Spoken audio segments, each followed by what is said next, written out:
हम यहाँ दिवाली के सेल में बिजी थे, बट वहाँ एप्पल ने अपना new silicon M5 chip launch कर दिया है। सिर्फ M5 चिप ही नहीं, इसी के साथ लॉन्च हुआ है नया 14 इंच का MacBook pro, iPad pro and vision pro भी। अब ये सुनने के बाद आपके मन में ये क्वेश्चन जरूर आ रहा होगा कि M5 चिप में नया क्या है, क्या ये M4 से बेटर है या फिर अपग्रेड कर लेना चाहिए।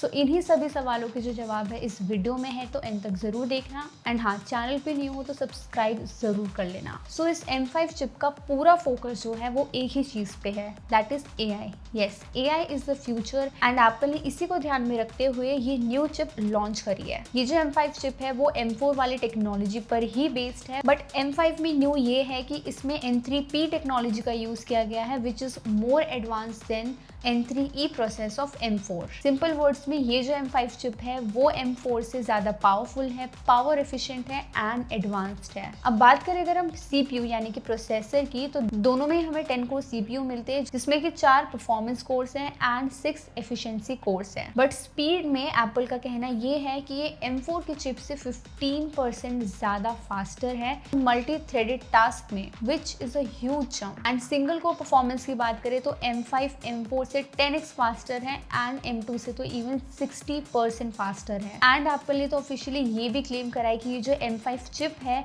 कि ये दुनिया का फास्टेस्ट सिंगल कोर प्रोसेसर है। एंड अगर ये बेंचमार्क सही निकले ना, तो ये M5 का सबसे ज्यादा इंप्रेसिव और स्टैंड आउट फीचर बन सकता है। तो डेली टास्क हो, वेब ब्राउजिंग हो या फिर कोई भी नॉर्मल टास्क हो, उस सभी में आपको बहुत ही स्मूथ परफॉर्मेंस मिलेगी। M5 जो चिप है वो M4 के कंपेरिजन में हर कोर या फिर ओवरऑल थ्रेड में कुछ ना कुछ इंप्रूवमेंट दे रहा है। मतलब अगर आप हेवी वर्क फ्लो कर रहे हो या फिर कोई भी हेवी काम कर रहे हो ना, उस चीज में आपको एक डिफरेंस नजर जरूर आएगा। बाकी नॉर्मल टास्क या फिर बेसिक वर्क में आपको हार्डली कोई डिफरेंस नजर आएगा, क्योंकि M4 भी अपनी जगह पर काफी बढ़िया मैकबुक है। And we all know that कि M4 की जो परफॉर्मेंस है वो भी काफी ज्यादा बढ़िया है। इसी के साथ ही M5 में एक और जो अपग्रेड हुआ है वो है इसका न्यूरल इंजन। M5 में हमें 16 न्यूरल इंजन देखने को मिल रहे हैं, जो कि M4 के कंपैरिजन में काफी ज्यादा फास्टर है। इससे हेल्प ये मिलती है कि आपके मैक में जो भी AI रिलेटेड फीचर्स है, जैसे कि एप्पल इंटेलिजेंस, फोटोज में सब्जेक्ट सेलेक्ट करना या फिर कोई भी AI रिलेटेड वर्क है, उन सभी चीजों को काफी ज्यादा फास्ट और स्मूथ बना देता है। नेक्स्ट और मेजर अपग्रेड है इसका मेमोरी बैंडविड्थ, यानी कि एप्पल ने ये भी इंक्रीज किया है। M4 में ये जो मेमोरी बैंडविड्थ था वो था 120 GB पर सेकेंड्स का,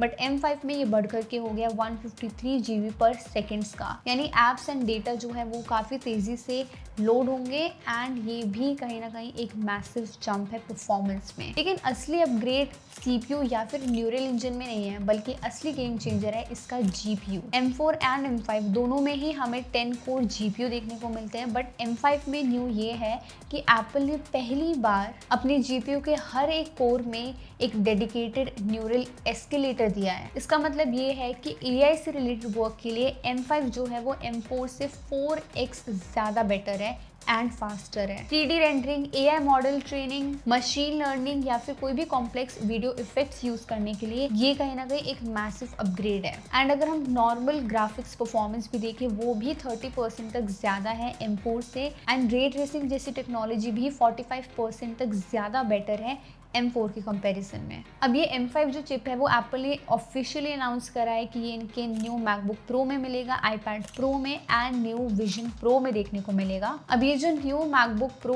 M5 है ये इंडिया में लॉन्च होगा एंड डिजाइन वाइज ये बिल्कुल ही पुराने मॉडल्स की तरह ही रहने वाला है, चाहे वो उसकी लिक्विड रेटिना डिस्प्ले हो, मैजिक कीबोर्ड्स हो, पोर्ट्स की बात की जाए या ओवरऑल डिजाइन जो भी है वो सेम टू सेम पुराने मॉडल्स की तरह रहने वाली है।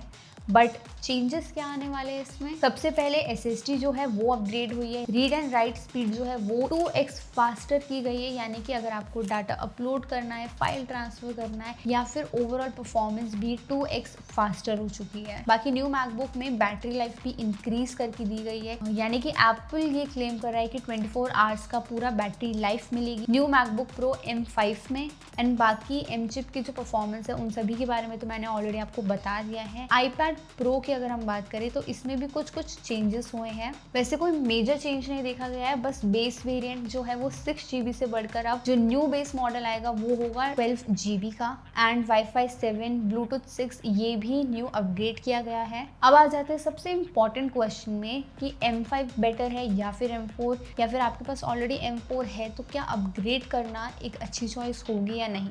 ये एक बेसिक सी चीज़ है कि डे टू डे वर्क के लिए M5 एंड M4 में आपको हार्डली कोई डिफरेंस नज़र आएगा, बट जैसे ही आप 3D वर्क, AI से रिलेटेड वर्क या फिर हैवी ग्राफिक्स से रिलेटेड वर्क करोगे तो इस केस में M5 जो है वो M4 को कहीं ना कहीं पीछे छोड़ देता है एंड आपको एक मैसिव डिफरेंस देखने को मिलेगा। अगर आप M1, M2 या फिर कोई भी इंटेल बेस्ड मैकबुक पर है तो ये अपग्रेड आपके लिए फिनोमिनल होने वाली है। अगर आप AI डेवलपर हो, 3D आर्टिस्ट हो या फिर प्रो वीडियो एडिटर हो तो ये M5 चिप का जो GPU है वो आपके बहुत ही ज़्यादा काम आने वाला है, जो कि आपके काम को और भी ज़्यादा तेज कर देगा। अगर आपके पास M4 है करेंटली तो M5 चिप में अपग्रेड करने की इतनी कोई नीड नहीं है अनटिल एंड अनलेस आपको वो AI का एक्स्ट्रा पावरफुल फीचर चाहिए हो, क्योंकि M4 भी अपने आप में एक बहुत ही बढ़िया चिप है। तो गाइस आपका क्या ख्याल है इस न्यू M5 चिप के बारे में? क्या आप भी अपग्रेड करने का सोच रहे हो या अपने पुराने मैकबुक पे स्टिक रहने वाले हो? कमेंट में अपनी राय ज़रूर बताना। बाकी अगर आपको वीडियो अच्छी लगी हो तो लाइक कर देना एंड अगर आप हमारे चैनल पर न्यू हो तो सब्सक्राइब ज़रूर कर लेना एंड मिलते हैं हम नेक्स्ट वीडियो में।